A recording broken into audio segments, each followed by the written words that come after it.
যখন আমরা মুক্তির কথা বলি, যখন স্বাধীনতার কথা বলি, তখন কয়েকটা প্রশ্ন থেকে যায়। আপনি কি থেকে মুক্তি চাচ্ছেন?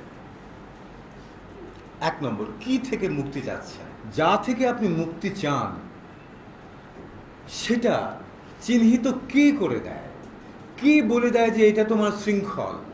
কে বলে দেয় এইটা থেকে মুক্তি পেয়ে তুমি এই দিকে যেতে পারলে তোমার স্বাধীনতা অর্জন করা হবে?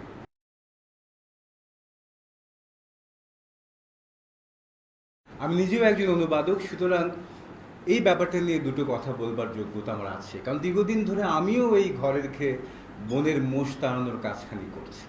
যোগ্যতা কতটুকু? যোগ্যতা হচ্ছে অনেকটুকু এরকম, ধরুন একটা গল্প এরকম আছে যে একজন ঢাকা শহরেই ধরুন একজন বিদেশি ছিনতাইকারী ধরা পড়েছে। ছিনতাইকে ধরা পড়লো, তাকে আদালতেও তোলা হলো। আদালতে উকিল জিজ্ঞাসা করছে যে ডু ইউ নো বাংলা? তো বিদেশি ছিনতাইকারী বলছে এ লিটল। বলো দেখি তুমি বাংলা কি জানো? তো বিদেশি ছিনতাইকারী বলছে যা আছে বাইর কর। তো একটা বাংলাই জানে, এবং ছিনতাই করার জন্য এর চেয়ে বেশি কিছু লাগে না, আমি একটু হলেই হয় যা আছে বাইর কর। আমি নিজে যেহেতু অনুবাদক, ফলে অনুবাদের বই হাতে দেখলেও যা আছে বাইর করবার মতো একটা শব্দ আমার খাতায় জমা থাকে, ফলে আমি দু চারটে কথা বলবার মতো যোগ্যতা ওই অনুবাদের সূত্রেই আমি করতে পারি। কারণ গোটা 50-এর মতো অনুবাদের বই আমার নিজের বের হয়েছে বিভিন্ন ভাষা থেকে। ফলে কাজটা যে কতটা গুরুত্বপূর্ণ এবং এই কাজটা যে কতটা আপনাদের ভাষায় যাকে বলে থ্যাঙ্কসলেস জব। অনুবাদ থ্যাঙ্কসলেস জব কেন? কারণ যদি অনুবাদটা খুব ভালো হয়, মূল যে লেখক তার নামে সবাই বলবে উফ কি বড় একজন লেখক। আর যদি একটু এদিক সেদিক হয়ে যায়, বলে হ্যাঁ এত বড় লেখকটাকে একদম শেষ করে দিল, কী দরকার ছিল বাংলা অনুবাদ করবার, এই বইয়ের তো ইংরেজি পড়াই ভালো। যেভাবেই হোক না কেন, ভালো হোক আর মন্দ হোক, অনুবাদের ক্ষেত্রে অনুবাদক কখনোই কখনোই ধন্যবাদ পান না। এমনকি কিছুদিন আগেও বাইরের যে দেশে অনুবাদ এত গুরুত্বপূর্ণ একটা শাখা বলে স্বীকৃত, সেখানেও কিছুদিন আগে মাত্র বইয়ের ওপরে অনুবাদকের নাম যাওয়ার দস্তুরটা চালু হয়েছে। কয়েকদিন আগে পুরস্কার পেলেন, খুব সম্ভব এই পুরস্কারের মধ্যে ইদানিং যারা অনুবাদ বই দেখে পুরস্কার পান, ওই পুরস্কার টাকাটা এখন অনুবাদকদের সঙ্গে মূল লেখককে ভাগ করে দেওয়ার চল শুরু হয়েছে। ফলে এই অনুবাদ যে কতটা আসলে, যা বলছিলাম যে ধন্যবাদহীন কাজ, সেটা আমরা জানি। অনুবাদক শুধুমাত্র তখনই হয়তো স্বস্তি পেতে পারেন যখন তিনি দেখেন যে তার বইটা মানুষ পড়ছে এবং সেটা নিয়ে কথা হচ্ছে। ফলে আমি নিশ্চিত যে আছে আমাদের শিক্ষক মোহাম্মদ শামীম মণ্ডল তিনি এখানে বোধহয় সবচেয়ে আনন্দিত ব্যক্তি। আরেকজন আনন্দিত হতে পারতেন, তার কিন্তু আনন্দিত হওয়ার উপায় নেই, কারণ তিনি আগেই মারা গেছেন। আমি ফ্রান্স ফানোনের কথা বলছি।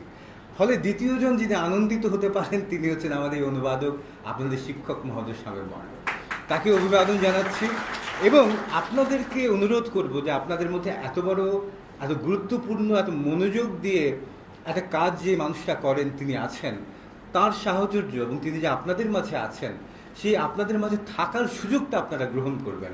আমার জানা মতে আজকালকার প্রজন্মের মানুষরা, তরুণরা বিশেষ করে, তারা কেমন করে নিজের লাভটা হবে এই বিষয়ে তাদের ব্যাপক পরিমাণে শিক্ষা দেওয়া হয়, ব্যাপক পরিমাণে তাদেরকে আলাদা করে পড়ানো হয়। আমাদের কালে ছিল যখন আমরা খুব একটা চালাক চতুর ছেলে পেলে ছিলাম না, ছোটোকালে আমাদের কেউ নাম জিজ্ঞাসা করলে আমরা প্রথমে মাথা গুঁজে থাকতাম, দ্বিতীয়বার নাম জিজ্ঞাসা করলে আম্মা বলে কেঁদে দৌড় মারতাম। এটা সত্যিকার কথা ছিল। আর এখন ছেলেপিলেরা 3-4 ভাষায় বাড়িতে আসে অতিথিদের সঙ্গে কথাবার্তা বলে। তো আপনাদের উপর আমার আস্থা আছে যে আপনারা জানবেন কেমন করে এই মানুষগুলো যারা আছেন। আবার একই সঙ্গে আমার এদিকে ইলহাম ভাই আছেন, যাকে আমি আপনাদের শিক্ষকদেরকে আমি ভাই বলেই রাখি। তিনিও একজন চমৎকার অনুবাদক এবং সৌভাগ্যবশত তার অনুবাদ করা রোশনাই প্রগতিশীল লেখক আন্দোলনের ইতিহাসের বইখানি যে অনুবাদ তিনি করেছিলেন, আরেকটি অসাধারণ বই, সেটার উপরেও আমার অনুবাদ কথা বলবার সৌভাগ্য হয়েছিল। ফলে আপনাদের কাছে অনুরোধ থাকবে, তাদের উপস্থিতি, এইরকম মানুষগুলোর উপস্থিতি আপনাদের মাঝে আছে, আপনারা এই উপস্থিতিটা কাজে লাগাবেন। আমি ফিরে আসছি এখন আমার মূল আলোচনার মধ্যে। ফ্রান্স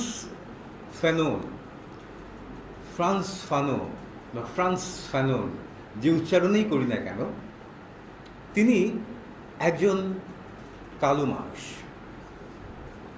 তিনি মানুষের মুক্তি নিয়ে কথা বলেছেন। পেশায় ছিলেন একজন মনোবিদ, মনোবিজ্ঞানী। আবার কথা বলেছেন মানুষের মুক্তি নিয়ে।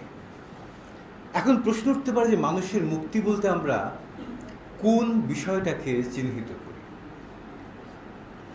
মানুষ মুক্তি বলতে কি বোঝে?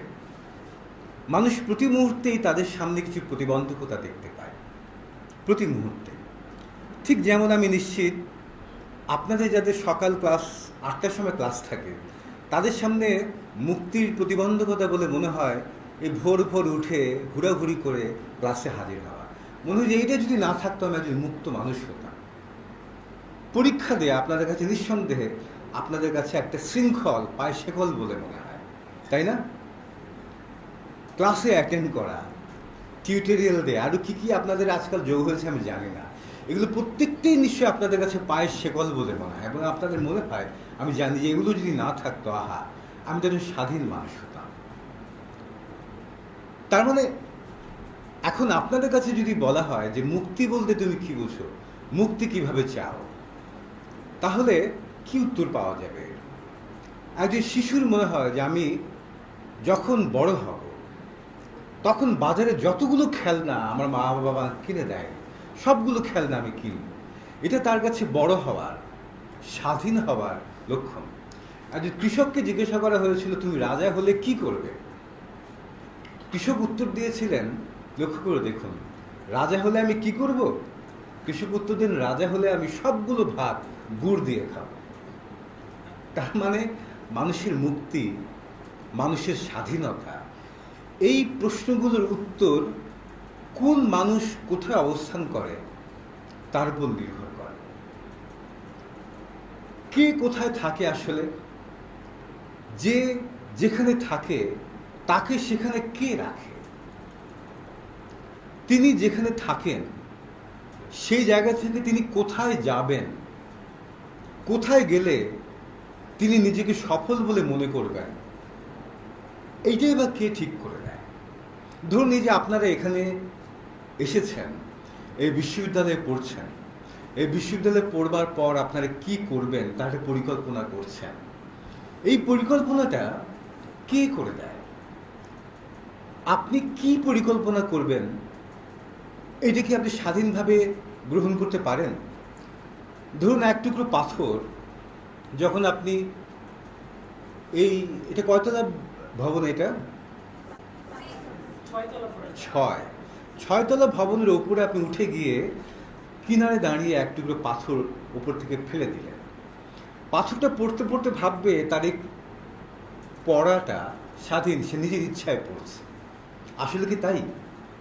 পাথরটা পড়তে পড়তে ভাববে কি স্বাধীন পতন, গায়ে কি সুন্দর হাওয়া লাগছে।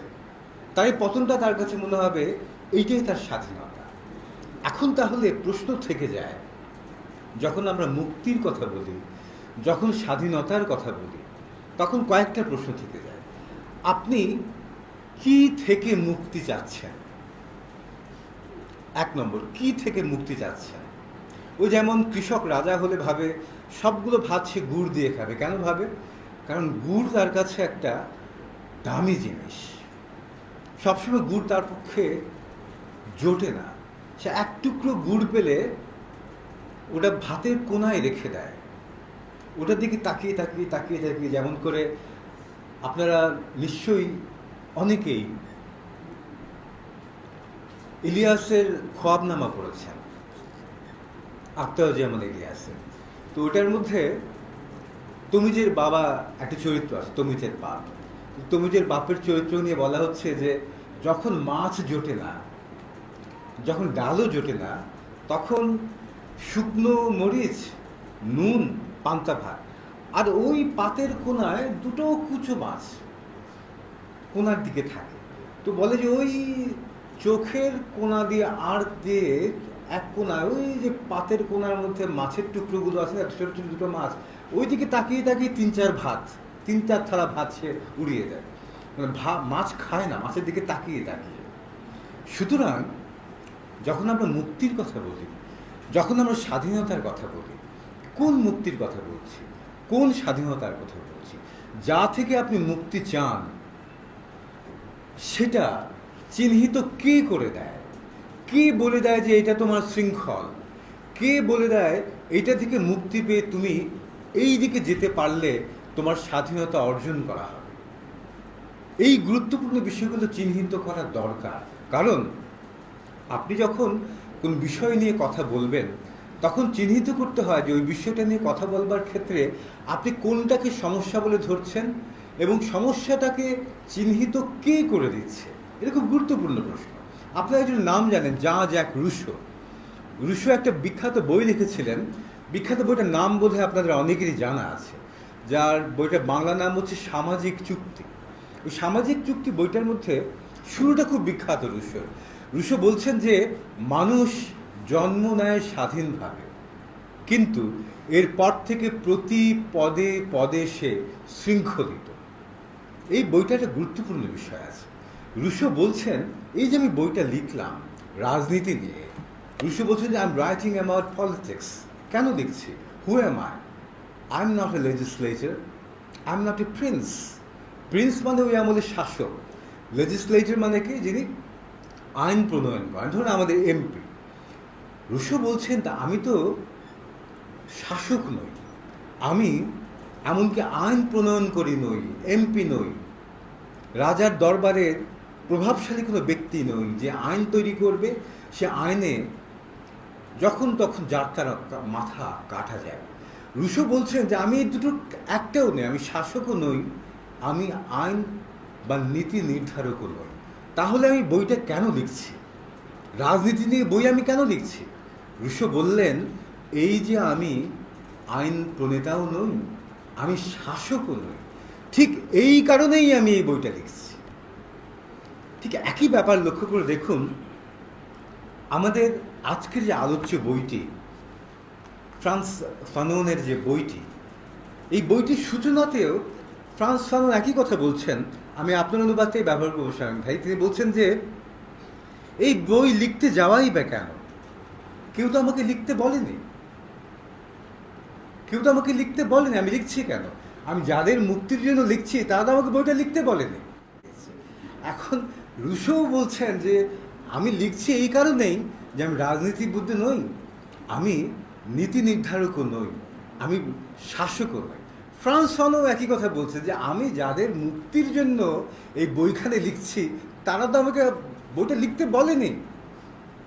ব্যাপারটা কেমন হয়ে গেল যে যাদের জন্য মুক্তির কথা বলছি তারা আমাকে কাছে মোটেই বলেন যে স্যার আমার মুক্তির দরকার, আমার জন্য একটা বই লেখেন। ব্যাপারটা কীরকম হয়ে গেল? জোর করে মুক্তি দেওয়ার মতোই ব্যাপার কি? ব্যাপারটা ফ্রান্স ফানোনের মাথাতেও এসেছিল। তিনি বলছেন যে এই বই লিখতে যাওয়াই বা কেন?